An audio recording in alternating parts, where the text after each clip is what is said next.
TBS মার্কেটসের আজকের পর্বে সবাইকে স্বাগতম। দর্শক, গত সপ্তাহে শেয়ার বাজার মোটামুটি একটা বেশ বিক্রয় চাপের মধ্য দিয়ে গিয়েছে। যে লিডিং স্টক যেগুলো ছিল সেগুলোতে প্রফিট বুকিং হয়েছে, কিছু শেয়ার, বেশিরভাগ শেয়ারই পড়েছে।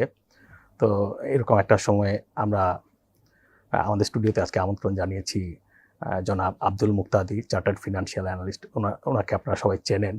আমাদের প্রথম দিককার একটা শোতে এসে তিনি তার মার্কেট ফোরকাস্ট করেছিলেন এবং মার্কেট ঠিক মোটামুটি সেভাবেই কিন্তু এগিয়েছিল। তিনি আরেকটি কথা বলেছিলেন যে ইউক্রেন যুদ্ধের পর থেকে যে বাজার আসলে ইন্ডেক্সটা খুব বেশি বাড়বেও না, খুব বেশি কমবেও না, একটা রেঞ্জ বাউন্ড কন্ডিশনের মধ্যে থাকবেন। এবং আজকে প্রায় 1.5 বছর পার হওয়ার পরে আমরা দেখছি আসলে তাই ঘটছে আর কি। মুক্তাদি ভাই, স্বাগতম। ওকে, ধন্যবাদ বাবু আমাকে আমন্ত্রণ জানানোর জন্য। আমরা এই রিসেন্ট মার্কেট ট্রেন্ড দিয়ে যদি কথা শুরু করি, যে বাজারটা মোটামুটি একটা লেভেল পর্যন্ত উঠেছিল বেশ 10-15 সপ্তাহে একটা র্যালির পরে, ভালোই সেল অফ গেল মার্কেটে। কেন হচ্ছে এরকমটা? আচ্ছা, ইস্যুটাকে দেখেন, আমি প্রথমে যদি এভাবে বলি, আসলে র্যালি আসলে ছিল না। মানে এটা আসলে একটা রেঞ্জের মধ্যেই ছিল। ইন্ডেক্স 6250 বা 40, এখান থেকে 6350 বা এর 80-90 এই রেঞ্জের মধ্যে কিন্তু ছিল। তখন যখন একটা ইন্ডেক্স রেঞ্জের মধ্যে থাকে তখন স্বাভাবিকভাবেই কিছুদিন আপনার থাকে যে রেঞ্জের মধ্যে একটু উপরে থাকে, কিছুদিন রেঞ্জের মধ্যে একটু নিচে যায়। তো এখনও কিন্তু আসলে আমরা কোনো, যেটাকে আমরা যদি ব্রেকআউট বলি, আমরা কোনো ব্রেকআউট আসলে এখন দেখছি না এবং মার্কেটটা আসলে একটা র্যালির জন্য প্রস্তুতি নিচ্ছে। তো ইনভেস্টরদের কনফিডেন্সটা কিন্তু একটু একটু করে বাড়ছে, যেহেতু সামনে ইলেকশনস আছে, মানুষ ওইটাও চিন্তা করছে। যদি ওখানে আর খুব কাছাকাছি এসে গেছে, আর তো 4 মাস, 4.5 মাস বা 5 মাস এরকম আছে আর কি। তো এটা নিয়ে কিন্তু তারা দেখেন এখন যে আসলে মার্কেট যে কন্ডিশনটা হচ্ছে, মোস্ট অফ দিস আমাদের যে মার্কেটের লিডিং স্টকস এগুলো কিন্তু ট্রেড হচ্ছে না, কারণ এগুলো হচ্ছে কি আপনার ফ্লোর প্রাইস আটকে আছে, তাই না? তো অল্প কিছু শেয়ার নিয়ে যেগুলো ট্রেড হচ্ছে, যেগুলো আসলে ওভারঅল মার্কেটকে রিপ্রেজেন্ট করে না।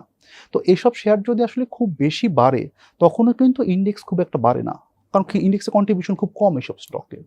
আবার যদি এগুলো কমে তখনও কিন্তু খুব একটা মার্কেট কমে না, যার ফলে আমরা দেখছি যে হয়তোবা কোনো দিন যেদিন অ্যাডভান্স থাকছে হয়তোবা 100টা 80টা শেয়ার বা 120টা শেয়ার, যখন আপনার ডিক্লাইন দিয়ে যাচ্ছে, যেদিন শেয়ারটা মার্কেট পড়ছে ওই দিন হয়তো বা অ্যাডভান্স 30-40টা শেয়ার। কিন্তু আমার কিন্তু মার্কেটের টোটাল শেয়ার কিন্তু আপনার 350+, তাই না?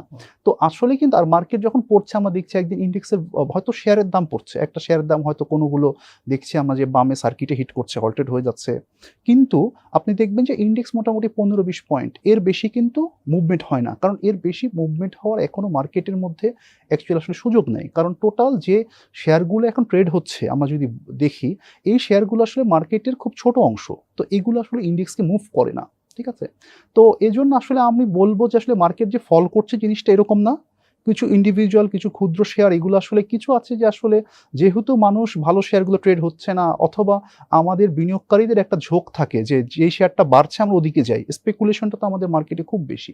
তো এইসব শেয়ার যখন বাড়ে দেখা যাচ্ছে তখন সবাই একদিকে অল্প ওদিকে যাচ্ছে, যেহেতু হ্যাঁ, কারণ খুব বেশি শেয়ার এখন ট্রেড হচ্ছে না। তো যখন মার্কেটে যেই কিছু ভলিউম হচ্ছে ওই সে টাকাটাই নির্দিষ্ট অল্প কয়েকটা ছোট শেয়ারকে যখন মানে কি বলবো আমি চেস করছে, তখন শেয়ারটার দাম বেড়ে যাচ্ছে, ইন্ডেক্স কিন্তু মুভ হচ্ছে না।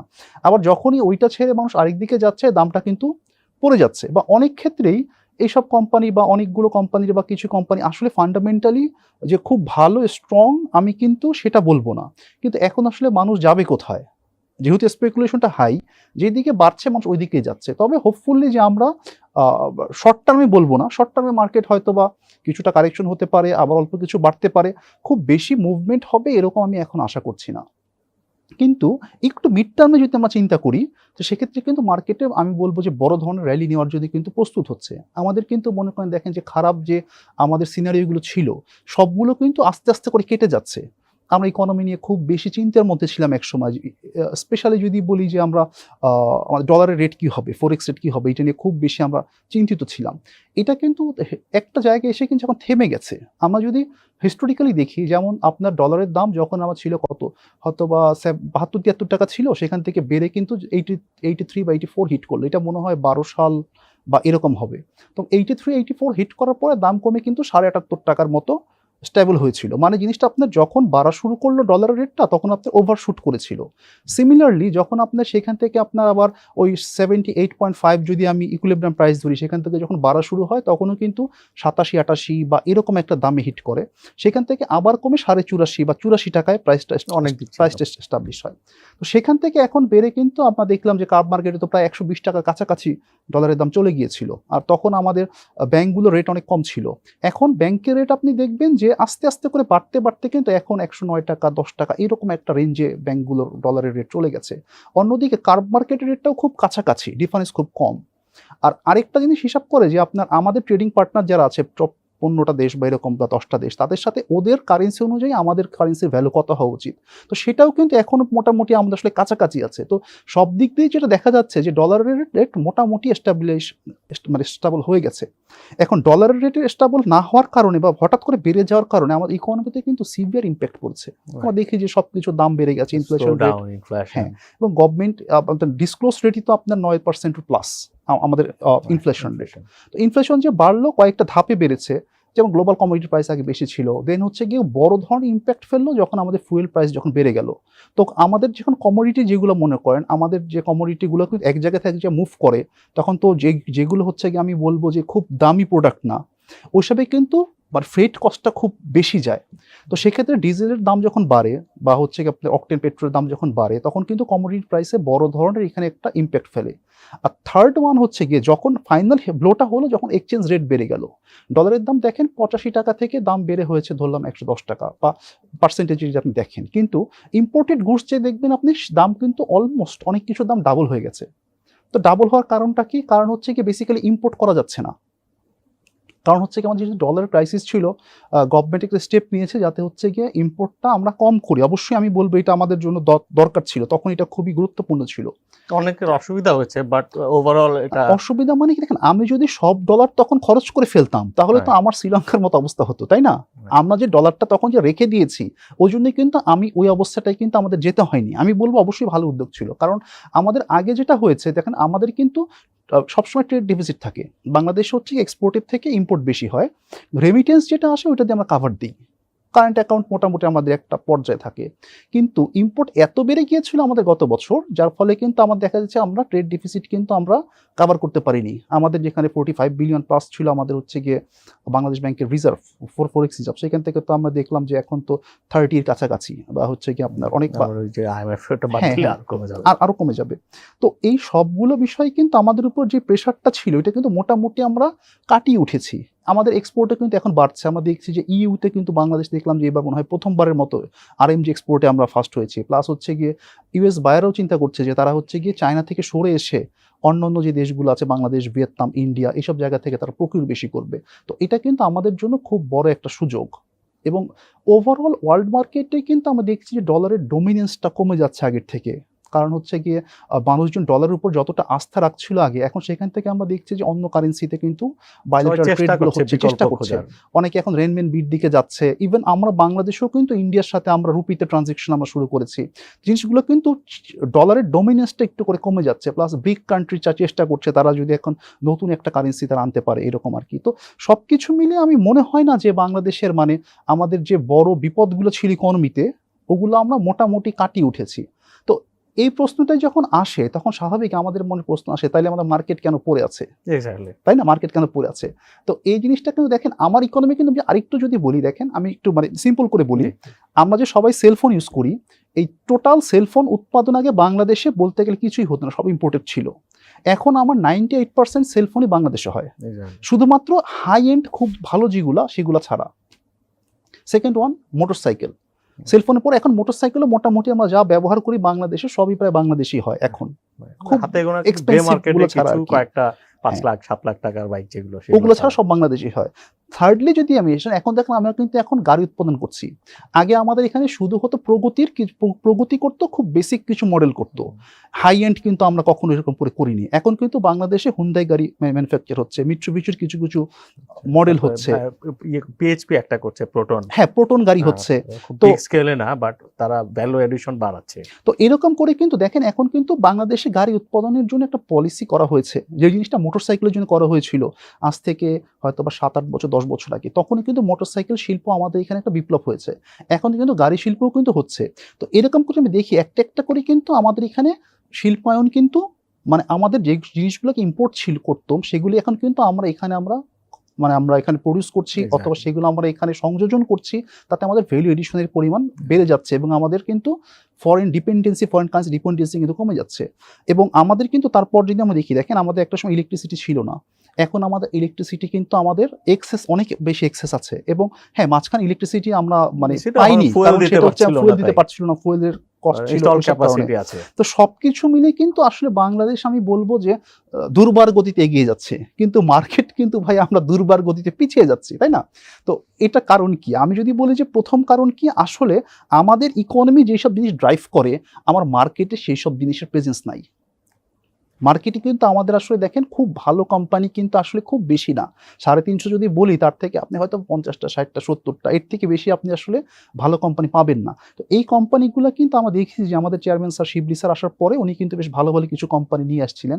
ওভারঅল মার্কেট বা যে কারণেই হোক এখন কিন্তু জিনিসটা একটু স্লো, বা হয়তো বা এই জিনিসটা আমার মনে হয় যে মার্কেট তো একটা তো আছে যে মনে করেন যে মার্কেট আসলে যে বড় আইপিও আসলে কি মার্কেট খারাপ হয়ে যাবে কি না, এরকম একটা আমাদের শঙ্কা এটা কিন্তু আমাদের থাকে।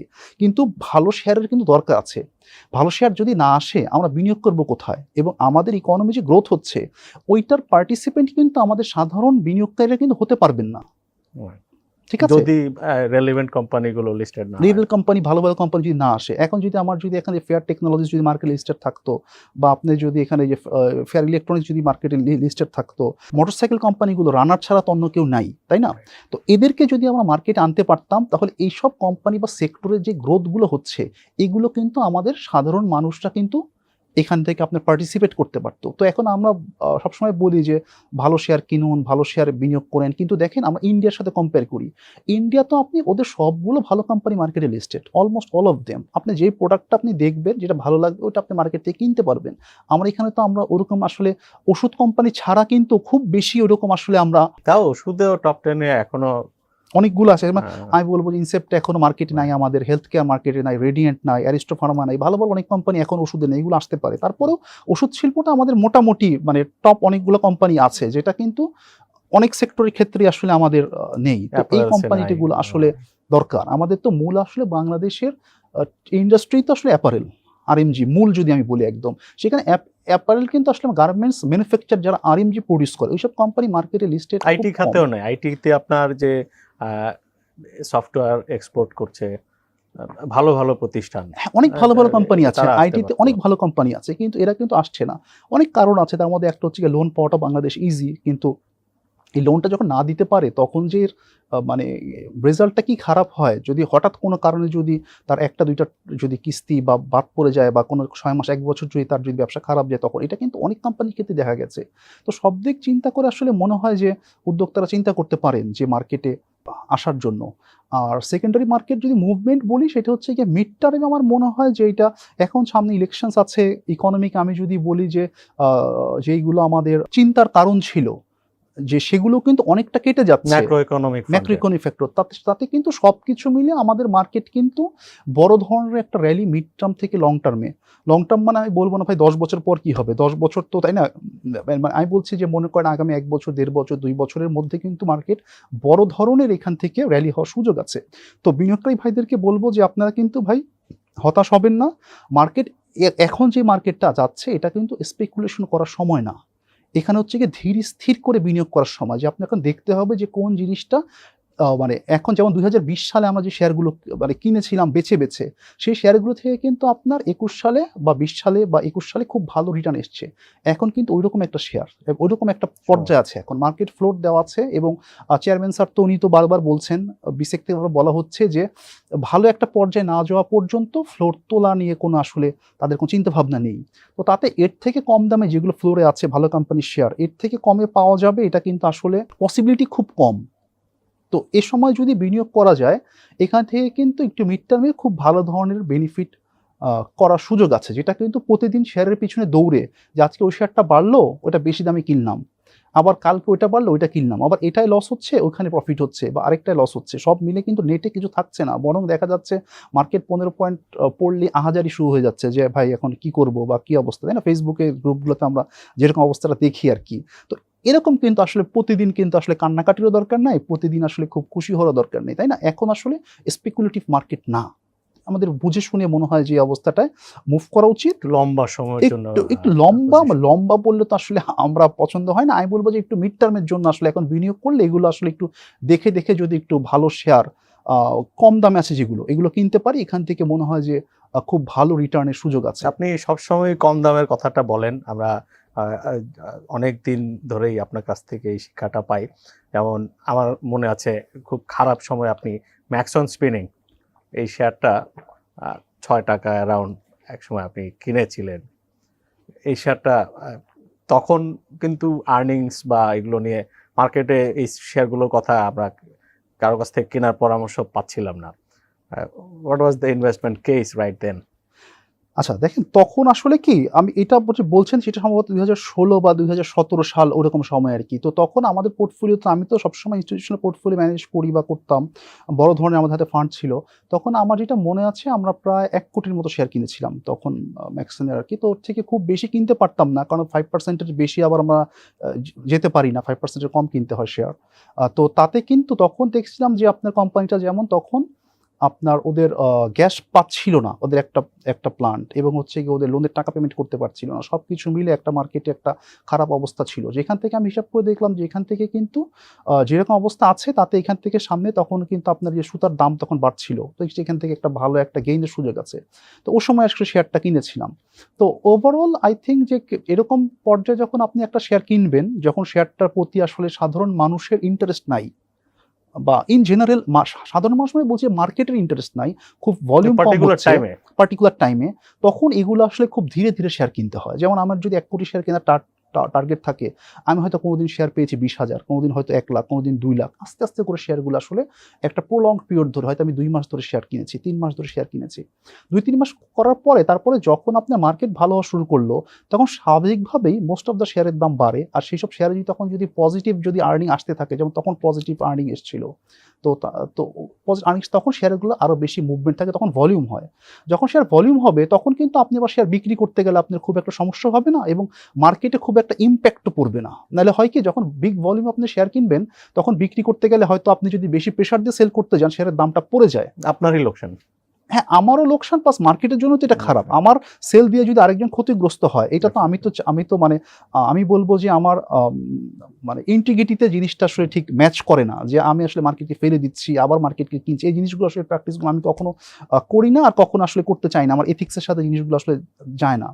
তো ওই জিনিসটা আর কি আমি বলছি, শেয়ারগুলো আসলে যখন মানুষের ইন্টারেস্ট কম থাকে সেসব শেয়ারে, যখন ট্রেড কম হয়, দাম কম থাকে, তখন দেখবেন আসলে ওইসব শেয়ার কেউ কিনতে চায় না। কিন্তু এগুলোই কিন্তু আসলে অপরচুনিটি ক্রিয়েট করে বড় ধরনের আপনার গেইন করার জন্য। যেমন এখনের মার্কেট যদি বলি, এখনও কিন্তু অনেক শেয়ার আছে, ভালো ভালো শেয়ার আছে কম দামে। তো আমি যদি এখনই গেইন করার কথা চিন্তা না করি যে এই সপ্তাহে আমার গেইন করতে হবে, আগামী সপ্তাহে গেইন করতে হবে, তাহলে কিন্তু আমরা যদি এখান থেকে খুঁজে খুঁজে যে প্রসপেক্টিভ শেয়ারগুলো কিনতে পারি, এখান থেকে কিন্তু আগামী 1-2 বছর পরে বা 3 বছর পরে খুব ভালো ধরনের গেইন আসার সুযোগ আছে। ম্যাক্সন গুলো আপনি কততে বিক্রি করেছিলেন? আচ্ছা, এটা তো তখন মনে হয় আমি 12, 13, 11 মানে এই রেঞ্জে বেশিরভাগই সেল করেছিলাম, কিছু হয়তো বা কিছু কমে সেল করেছি। তো প্রায় দ্বিগুণ মুনাফা। অলমোস্ট। কতদিন পরে বিক্রি করেছিলেন? এক্স্যাক্টলি তো টাইমটা তো আমার এখন স্মরণ নাই, হয়তো 7-8 মাস বা 1 বছর এরকম কিছু হবে। আপনি নিশ্চয়ই তার চেয়ে বেশি সময়ের জন্য প্রস্তুত ছিলেন। হ্যাঁ, অবশ্যই অবশ্যই। শেয়ার যখন একটা কিনি, জিনিসটা কি আমার হিসাব করতে হয় যে আসলে কোম্পানিটা আমি যে দামে কিনছি এই দামটা কি ঠিক কিনা, এটা হচ্ছে গিয়ে একদম প্রথম কথা। কারণ আমি যদি খুব ভালো কোনো কোম্পানি কিনি, যে কোম্পানিটা আমি মনে করেন যে দামটা ঠিক না হয়, তাহলে কিন্তু ওইখান থেকে লোকসান হবে মোটামুটি অবধারিত। বা খুব ভালো যদি কোম্পানি হয়, হয়তো লোকসান হলেও আমি আবার সেটা কাভার করতে পারবো। কিন্তু কোম্পানিটা যদি মিড ক্যাটাগরির হয় বা খারাপ কোম্পানি হয়, তখন কিন্তু ওই রকম দামে কিনে আসলে প্রফিট করা যায় না।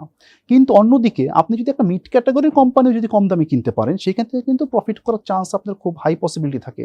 আর ভালো কোম্পানি কিনতে পারলে কিন্তু কোনো কথাই নেই। তো এখনের মার্কেটে কিন্তু দেখবেন অনেক ভালো কোম্পানি কম দামে দিচ্ছে, তাই না? যে জিনিসটা কিন্তু আপনি ভালো মার্কেটে আসলে কখনই মানে জিনিসটা পাবেন না। হ্যাঁ, এখন অনেকে আছেন যারা হচ্ছে গিয়ে আপনার মনে করেন বেশি দামে শেয়ার কিনবেন, আরো বেশি দামে শেয়ার বিক্রি করবেন, সেখান থেকে Trading এর লাভ জন্য। করবেন ট্রেডিং এর জন্য, বা বাই হাই সেল হায়ার বলে।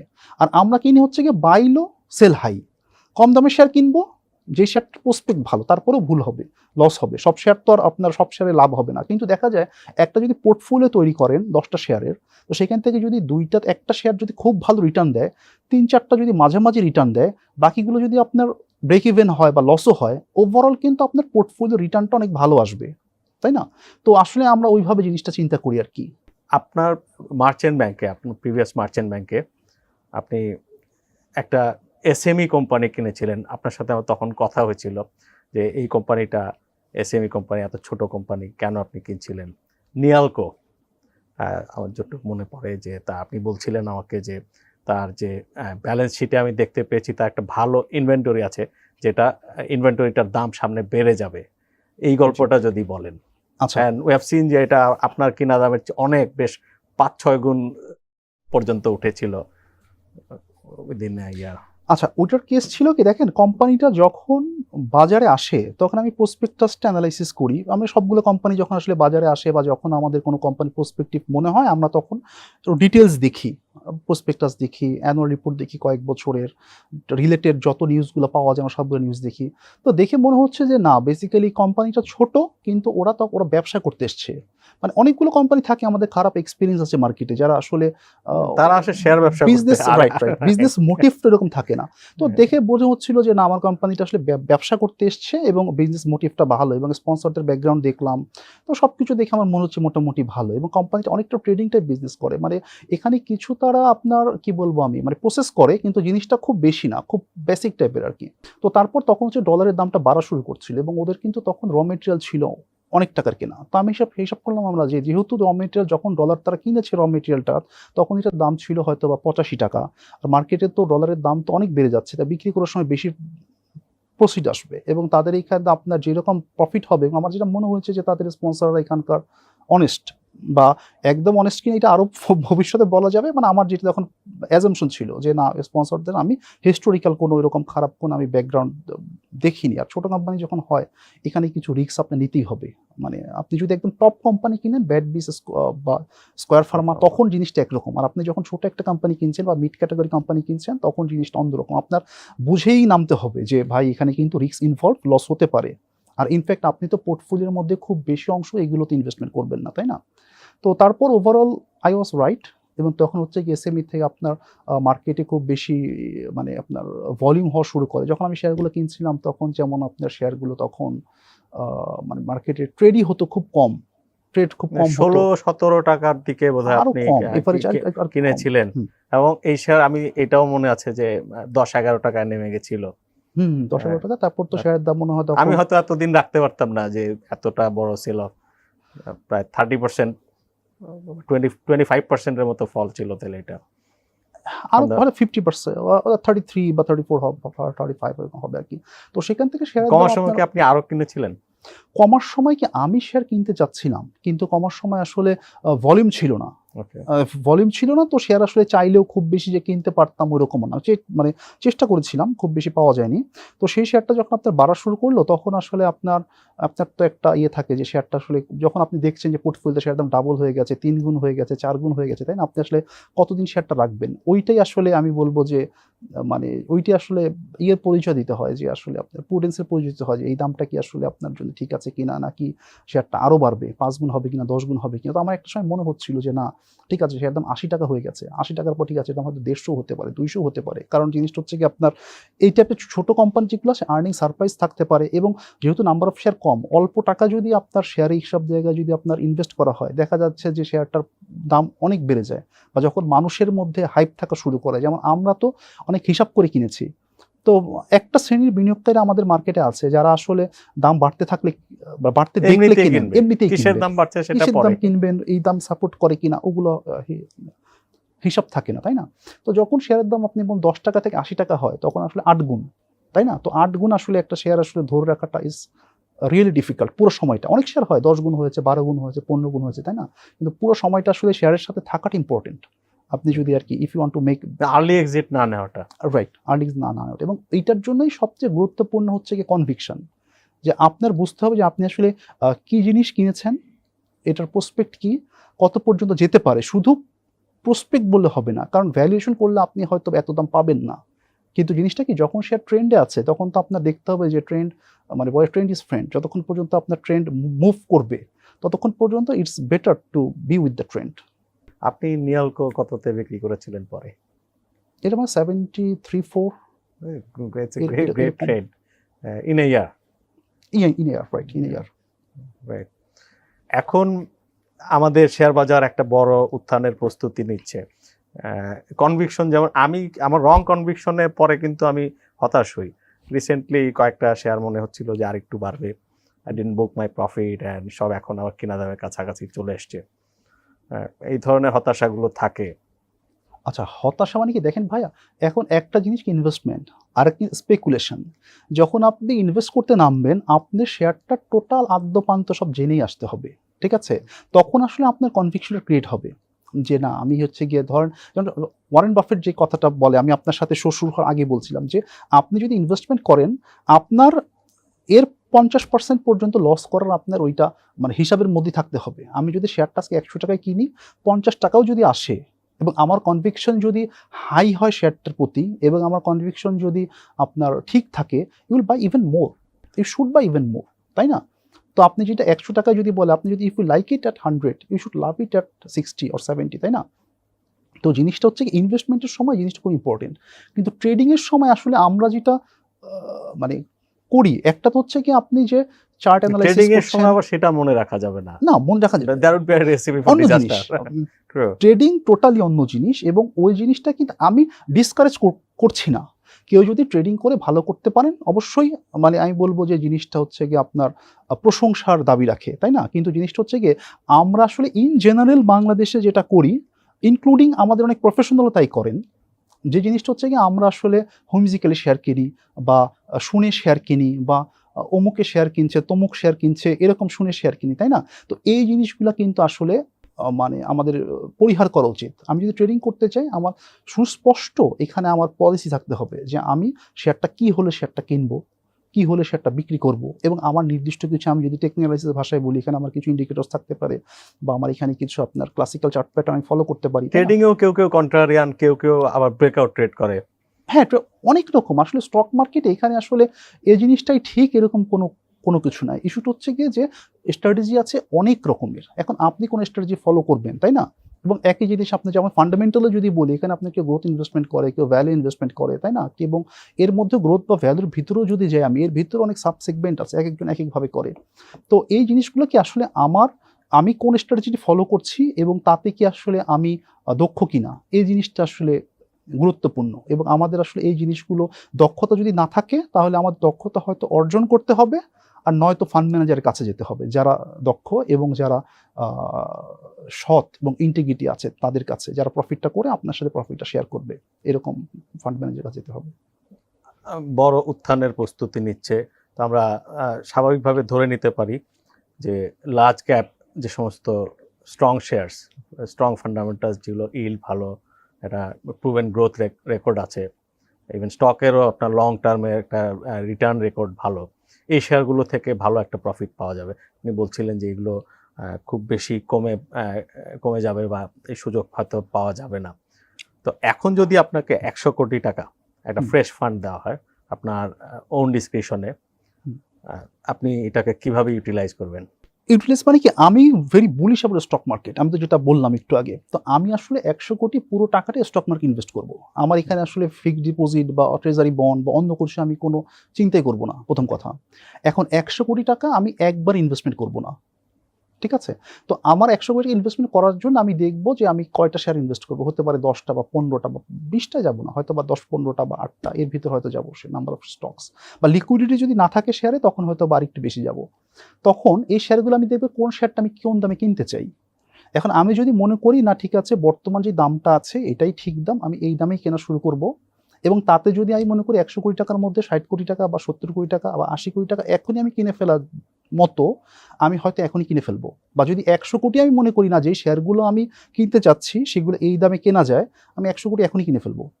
ঠিক আছে, ডিপেন্ডস অন আমি কোন শেয়ারটা কিনতে চাচ্ছি এবং ওই শেয়ারটা কারেন্ট ভ্যালুয়েশন কত আছে, কারেন্ট প্রাইস কত আছে, ওইটাকে আমার মানে আমি ওই দামে আসলে কিনতে চাই কিনা। ঠিক আছে, কারণ জিনিসটাকে দেখেন, আমি হয়তো বা আমি যদি ধরলাম ধর মার্কেটটা র্যালি হতে 1 বছর সময় লেগে গেল, তারপর আর 1 বছর মিলে র্যালি হলো, 2 বছর লাগলো, তাই না?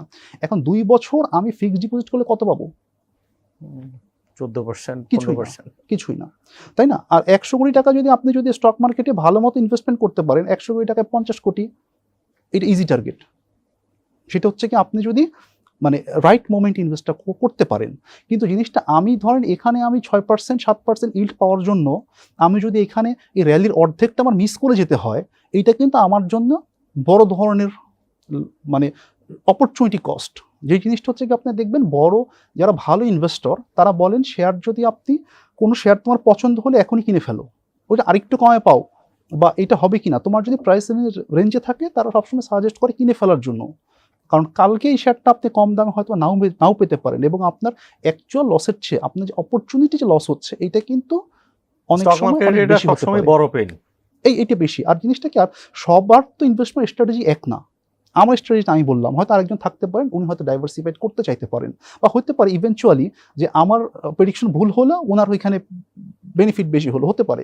এগুলো মানে জিনিসটা হচ্ছে কি এখানে আপনার ফিউচার জানি না, মানুষের ইন্ডিভিজুয়াল স্টাইলের সাথে আসলে নির্ভর করে যে কীরকম জিনিসটা করা উচিত। আবার এখন যদি আর 1 বছর আগে হতো বা ইন্ডেক্স যদি এখন আপ হতো অনেক বেশি, তখন আবার আমার ফিলোসফিটা এরকম হতো না। তখন আমি 100 কোটি থেকে হয়তো বা আমি ফিক্সড ইনকামেই যেতে পছন্দ করতাম, বা হয়তো পারে যে এখান থেকে হয়তো বা আমি অল্প কিছু টাকা আমি হয়তো বা ইকুইটিতে দিতাম যেগুলো খুব সেফ, অথবা মার্কেট ভালো হলেও কিন্তু লুক্রেটিভ কম দামের স্টক কিন্তু সবসময় পাওয়া যায়, সবসময় পাওয়া যায়। তো ওই রকম হয়তো বা কোনো চিনতে হয় আপনার সময় মতো। রাইট, সময় মতো চিনতে হয় এবং জিনিসটা আসলে এটার জন্য অনেক আসলে সময় দিতে হয়। একে হচ্ছে কি আপনার স্কিল গ্রো করার জন্য সময় দিতে হবে। সেকেন্ড কথা হচ্ছে কি অনগোয়িং ডে টু ডে রিসার্চে আপনার অনেক সময় দিতে হবে। তো এই জিনিসগুলো আসলে আমরা যারা দেয় আমাদের এখানে অনেকেই কিন্তু খুব ভালো করছে। কিন্তু এখানে আমি একটা বলব যে আমরা আসলে না মানে মানে অনেকেই আমরা বলি যে রিসার্চ বাংলাদেশের মার্কেটে কাজ করে না। আসলে জিনিসটা এরকম না। জিনিসটা হচ্ছে রিসার্চ ডেফিনিটলি কাজ করে, কিন্তু ওই যে রিসার্চটা কাজ করবে ওই পর্যন্ত আমরা আসলে খুব কম মানুষই ওই পরিমাণ রিসার্চটা আসলে আমরা করার মতো দক্ষতা অর্জন করেছি, বা আমাদের যেটা করতে হবে ওইটা আমরা জানি না, তাই না? ধরলাম যে আমি বলছি যেমন হয়তো আপনার রিসার্চ করতে হলে ধরেন আমি ধরলাম যে আপনার রিসার্চ আমি লেভেল ধরি, একাডেমিক লেভেলের সাথে আমি যদি কম্পেয়ার করি, ধরেন আপনার মাস্টার্স পাশের সমান পরিমাণের রিসার্চ করতে হবে। এখন আমি যদি ভাই ক্লাস 5-এর পড়া পরে যদি আমি রিসার্চ করি এবং ওই 5-এর পড়া পরে যদি আমার রিসার্চ যদি আমার কাজ না করে, তখন আমি বলি ভাই রিসার্চ বাংলাদেশের মার্কেটে কোনো কিছুই কাজ করে না, তাই না? এটা কিন্তু আসলে মানে ইটস নট যে মার্কেটের ফল্ট বা রিসার্চের ফল্ট, এটা হচ্ছে আমার ব্যক্তিগত ফল্ট। আমার রিসার্চটা আপ টু দ্য মার্ক না। রাইট। এখন বিভিন্ন সেক্টর অ্যান্ড কিছু আপনার ওয়াচ লিস্ট থেকে যদি আপনার আউটলুক শেয়ার করেন। আসলে যে শেয়ারগুলো মনে করেন অনেক ভালো হয়ে গেছে গত 1-2 বছরে, সেই শেয়ারগুলো আসলে সামনেও আরো ভালো করবে, এই চান্সটা কম। ওকে। যে সেক্টরগুলো আসলে এখন মানে ভালো সেক্টর, একটা যেমন আমি যদি বলি, যেমন ফার্মাসিউটিক্যাল কোম্পানি যদি আপনি দেখেন, ঠিক আছে, আমাদের কিন্তু গ্রোথ হচ্ছে ওষুধের, প্রত্যেকটা ভালো কোম্পানির কিন্তু গ্রোথ হচ্ছে, ইয়ার টু ইয়ার গ্রোথ হচ্ছে, কিন্তু শেয়ারের দামগুলো কিন্তু আপনি দেখেন যদি পড়ে আছে, ঠিক আছে? তো এই জাতীয় শেয়ার যদি আপনি কম দামের সময় কিনতে পারেন, এখানে কিন্তু ভালো একটা গেইনের সুযোগ আছে। আবার আমি যদি ধরেন ব্যাংকিং সেক্টরের কথা বলি, ভালো খারাপ 2 রকমই কিন্তু আমার আউটলুক আছে। আমি যদি ভালো বলি তাহলে ইন্টারেস্টের যেহেতু আমার একটু ইজিং হচ্ছে, ব্যাংকগুলোর এখান থেকে প্রফিটটা কিছু বেশি আসবে, প্লাস হচ্ছে কি আপনার ইকোনমিক অ্যাক্টিভিটিস যেহেতু বাড়ছে, ইম্পোর্ট যেহেতু বাড়ছে বা মাঝখানে তো বন্ধ ছিল, এখান থেকে কিন্তু ফি বেসড ইনকাম কিন্তু বাড়ার সুযোগ আছে। তো এই দিক দিয়ে এগুলো পজিটিভ। আবার নেগেটিভ কি হতে পারে সেটা হচ্ছে কি কিন্তু আমরা দেখছি লোন মনিটরিয়াম যেটা কিন্তু দেওয়া হয়েছিল, এখানে কিন্তু অনেক সুযোগ দেওয়া হচ্ছিল কোভিডের সময়, তাই না? তো সেখান থেকে আবার যদি প্রভিশনিং এ যদি এখানে টাইট দেওয়া হয়, তাহলে এখানে কিন্তু দেখা যায় চার্নিং পড়ে যাবে। তো দুইটাই কিন্তু আছে, দুইটা মিলিয়ে আমার ব্যালেন্স করতে হবে যে জিনিসটা হচ্ছে গিয়ে কোন দিকে যাবে। শর্ট টার্মে যদি বলি, আমরা যে নির্বাচনের আগের বছর একটা পলিটিক্যাল ক্যাওয়াস, আপনার ইনস্টেবিলিটি থাকে, এগুলো নিয়ে ভয় থাকে, মারামারি যদি হয়, এই জিনিসগুলো থাকে। তারপরে মানি ফ্লো, তার আগে টাকাওয়ালারা একটু কনফিডেন্স পাবে কিনা মার্কেটে। এই বছরের শেষ নাগাদ আপনি আমাদের জেনারেল ইন্ডেক্সটা কোথায় ফোকাস করছেন? আচ্ছা, জেনারেল ইন্ডেক্স মানে কি আসলে আমাদের বর্তমান যেই রেঞ্জে ইন্ডেক্সটা আছে এখান থেকে কমার আসলে কোনো স্কোপ নাই Okay. খুব একটা মানে কি, কারণ আমার যদি সব শেয়ারের তো ফ্লোর দেওয়া থাকলো, সব শেয়ার তো আর ফ্লোরে নেই, কিছু শেয়ার তো বেশি আছে, তো ওগুলো যদি কমে ইন্ডেক্সে কিছুটা তো কমবে, তাই না? কিন্তু জিনিসটা হয়তো বা 6250 বা 6200 তার চেয়ে নিচে আসলে আসার মতো কোনো সুযোগই নেই, যতক্ষণ না পর্যন্ত আসলে ইন্ডেক্সটা মানে ফ্লোরটা তুলে দেওয়া হচ্ছে, ইন্ডেক্সের উপর ফ্লোরটা সে পর্যন্ত। আর উপরে যাওয়ার চান্স কিন্তু অনেক বেশি, আনলিমিটেড মানে এখন জিনিসটা হয়তো বা এখনই হবে না, মানুষের মনে করেন এখন কিছু জিনিসটা হচ্ছে কি আপনার একটু মানে হেজিটেন্স আছে, যে একটু কাজ করছে যে আসলে কি ইন্ডেক্সের হবে, মুভমেন্ট হেজিটেন্ট ওয়েতেই মুভ করছে। এরকম আর কি। তো জিনিসটা আসলে ইলেকশনের আগে বড় ধরনের মুভে না যাওয়ার পসিবিলিটি আছে, হয়তো কিছুটা বাড়তে পারে, কমার তো আসলে খুব স্কোপ দেখছি না। কিন্তু আরেকটা কি, যেটা আমরা বললাম যে ক্যাওয়াসের কথা বা আনরেস্টের কথা, পলিটিক্যাল ওইরকম আসলে খুব যে হবে মনে হচ্ছে না, কারণ অন্যান্যবার যেটা হয় আগে যেটা আমরা দেখেছি, মনে করেন আপনার 2001, 8 বা 7 বা এই অন্যান্য 14 সাল বা যেরকম, মোটামুটি ইলেকশনের বছর শুরু থেকে 1 বছর আগে থেকে শুরু হয়ে যেত, বা আগে থেকে এর মধ্যে অনেক রকম মারামারি হতো, বিজনেসগুলো হ্যাম্পার হতো, স্বাভাবিকভাবে কোনো কিছু চলতো না, লাগাতার হরতাল থাকতো, তাই না? এরকম দেখে তো আমরা তো আসলে আমাদের জেনারেশনটা এরকম দেখে অভ্যস্ত, তাই না? তো ওরকম কিন্তু কোনো কিছু দেখছি না আমরা, এটা কিন্তু একটা মানে বিচ্ছিন্ন হয়তো বা 2-1 দিন হয়তো ঘটনা ঘটেছিল, কিছু অল্প কিছু হয়েছে, কিন্তু এখন পলিটিক্যাল এখন পালাবদল হোক বা না হোক, রুলিং পার্টি বা যেটাই হোক না কেন, কিন্তু এখন যে এই গন্ডগোলটা হচ্ছে না, এটা কিন্তু বিজনেসের জন্য ভালো, এটা কিন্তু অনেক রিলিফ, প্লাস হচ্ছে বিজনেসের জন্য ভালো, মানে প্রফিটেবিলিটি কিন্তু এমনিতেই তো আমাদের অনেক রকম সমস্যা, ডলারের ক্রাইসিস বলেন, ইনফ্লেশন বলেন, তাই না? অনেক অনেক সমস্যা, তো এইসব সমস্যার মধ্যে যদি আবার এর মধ্যে যদি পলিটিক্যাল যদি আনরেস্ট শুরু হয়ে যেত, এটা কিন্তু সিভিয়ার আকার কিন্তু একটা ধারণ করতে একটা পারতো। প্লাস হচ্ছে গিয়ে আমাদের যে এফডিআই, তো ডলারের যেহেতু আপনার স্টেবল ছিল না গত প্রায় 1 বছর বা এরকম, তো এফডিআই তো আমাদের এই সময় আসলে খুব একটা আসে নাই, তো সামনে কিন্তু এটাও কিন্তু আসার একটা আমাদের সমস্যা, সুযোগ একটা তৈরি হচ্ছে আর কি। তো সবকিছু মিলে কিন্তু আমি বলবো যে ইলেকশন এই বছর শেষ, আসলে ইলেকশনের বছর শেষ, তো এতে আসলে এখান থেকে যে কিছু মুভ করতে পারে, খুব বড় ধরনের মুভ হবে এখনো ওরকম মনে হচ্ছে না, কিন্তু একটা বাই দিস টাইম প্রস্তুতি নিতে হবে, যদি বড় র্যালি হয় I am not missing out, আপনি দিস যদি ইজ হোয়াট এখন যদি শেয়ার আপনি বলছেন। যদি সাপোজ কিনতে চান, আমি যদি বলি যে আপনার যদি বড় ধরনের ফান্ডে বা বড় ধরনের শেয়ার কিনতে চান শেয়ার আপনি, তখন কিন্তু ভাই অল অন এ সাডেন আপনি শেয়ার আসলে পাবেন যখন শেয়ারের দাম বেশি থাকবে, তখন কম দামে কিন্তু ভাই আপনি বিগ ভলিউমের শেয়ার আসলে যারা কমে কিনছে তারা কমেই আমাকে দিয়ে দিবে, বিষয়টা এরকম না। ফ্লোর যেটা আছে ওটা আপনি পারবেন, লক্ষ লক্ষ শেয়ার বসানো আছে, যখন ওয়ান্স ফ্লোরটা উঠে যায় যদি, আর তখন যদি আপনার এখানে শেয়ার যদি আপনার কিনতে হয়, আপনি কিন্তু আসলে শেয়ার ভলিউম কিন্তু খুব বেশি পাবেন না যদি আপনি বড় ধরনের শেয়ার কিনতে চান। আপনার শেয়ার তো আমরা যেটা করি, শেয়ার আস্তে আস্তে করে গোছাই আর কি। তো সবকিছু মিলে আমার মনে হয় যে বিনিয়োগ করার জন্য খুব ভালো একটা সময় যাচ্ছে, স্পেকুলেশনের জন্য না। অসংখ্য ধন্যবাদ মুক্তাদি ভাই, উই লাভ ইয়োর ইনসাইট। আমরা আশা করি দর্শকরা এতে উপকৃত হবেন। তিনি বলছিলেন যে একটা ম্যাক্রো ইকোনমিক সিচুয়েশন, বাংলাদেশের অর্থনীতির যে উত্থান, সবকিছু মিলিয়ে একটা মিড টার্ম যাকে বলছেন তিনি, অ্যাটলিস্ট 3 বছরেও যদি কেউ ভাবেন, এই মেয়াদেও একটা বড় উত্থানের প্রস্তুতি নিচ্ছে দেশের শেয়ার বাজার, কারণ অনেক ভালো কোম্পানি যার শেয়ার আপনার বেশ কম দামে আছে, বাজার নিশ্চয়ই এগুলোকে ওভারলুক করবে না দীর্ঘ সময়, হয়তো নির্বাচন পর্যন্ত এভাবেই ছোট ছোট আপ ডাউন সুইংয়ে চলবে।